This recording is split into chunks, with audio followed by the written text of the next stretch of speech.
Communicating with people is something that we do all the time, and it's so important how we approach somebody, how we talk to them, because it's going to affect how we make them feel. And that's also going to affect what they think of us. I used to be somebody who was fairly nervous in social situations. I feel like I never knew what I needed to say, and of course we never know how people are perceiving us. That can be nerve-wracking. But one thing I've also noticed is these things are never as scary as we make them out to be in our heads.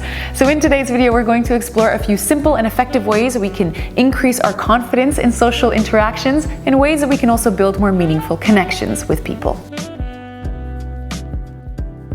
One of the most nerve-wracking things about social interactions is trying to figure out what we need to say. And I think sometimes we feel like we have to be super funny and entertaining in order to be confident and likable, but that's really not the case. What can actually help to take off a lot of the pressure is if we don't just talk, but if we listen instead.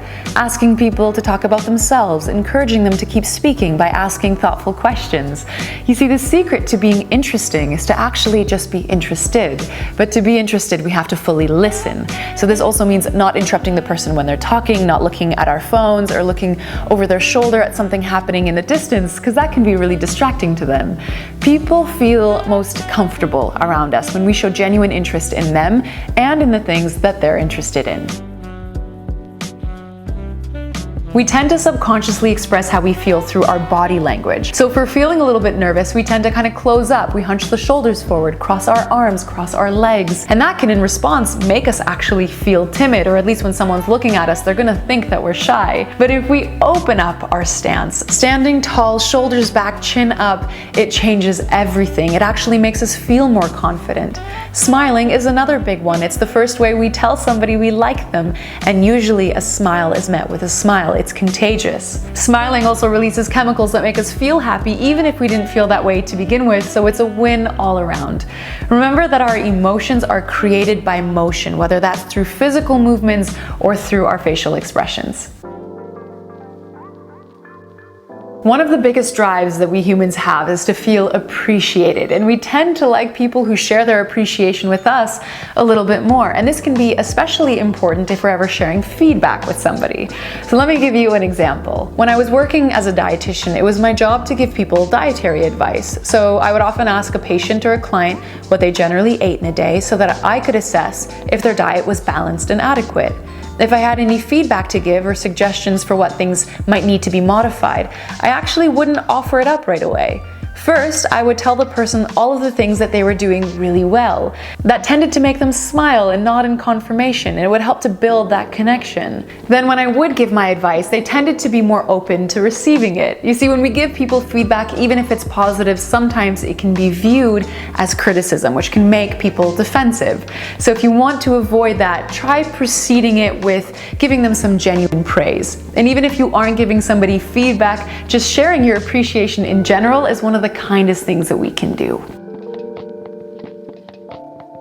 I had always been somebody who said that I was terrible at remembering names, but because I said that, I think I gave myself permission to let it become true. Like at some point, I even stopped trying to remember people's names, which is not very nice. But then a few years ago, I listened to this book on my commute. It's a book that's now one of my all-time favorites and was the inspiration for today's video. It's a book called How to Win Friends and Influence People by Dale Carnegie. It's not the best title for a book, I'll admit, but it single-handedly improved the way I communicate with people now, so I definitely do recommend it. In the book, Dale mentions the importance of not only remembering people's names, but also actively using it in a conversation when you're talking with them. A person's name is part of who they are, and by saying it, we acknowledge them, which makes them feel important, and that helps to build connection as well. So I ditched this idea of being bad at remembering names, and now I actively use a person's name once or twice throughout a conversation, and I've definitely noticed it's helped me remember their names, but also helps to build that connection. But if there's one thing I can recommend, try to not overdo this one. Saying their name just once or twice is more than enough. Confident and charismatic people tend to have a positive outlook on life, but even if you're somebody who feels like you kind of have this consistently negative attitude, remember that you can practice maintaining a positive outlook. We can condition our minds even if we don't believe in it at the start. One thing that might help with this is writing down lists. Lists of our strengths, our achievements, a gratitudes list can also help. We tend to be drawn to people who are passionate, people who radiate positivity. It's like a moth being drawn to a flame. We want some of that positivity to rub off on us. And I want to emphasize, one of the key messages with these tips is you want to make sure you do them in a way that's genuine. We all have our down days, so if you're not feeling positive, you don't have to fake it. Just use this tip at your discretion. On that note, if there's something that you can't be positive about, don't be afraid to be vulnerable either. Vulnerability is not a sign of weakness. In fact, think back to the last time that you were courageous. Chances are the last time you did something courageous was also the last time in which you felt vulnerable. How I see it, vulnerability is a measure of our courage. Being vulnerable doesn't mean putting ourselves down, but it also doesn't mean being afraid to talk about our challenges. I've personally noticed that when I've opened up about my challenges, it's helped to strengthen my relationships. It helps people feel like they can let their guard down and connect. So if I can summarize, our level of confidence and ability to connect with people, it can happen in many ways.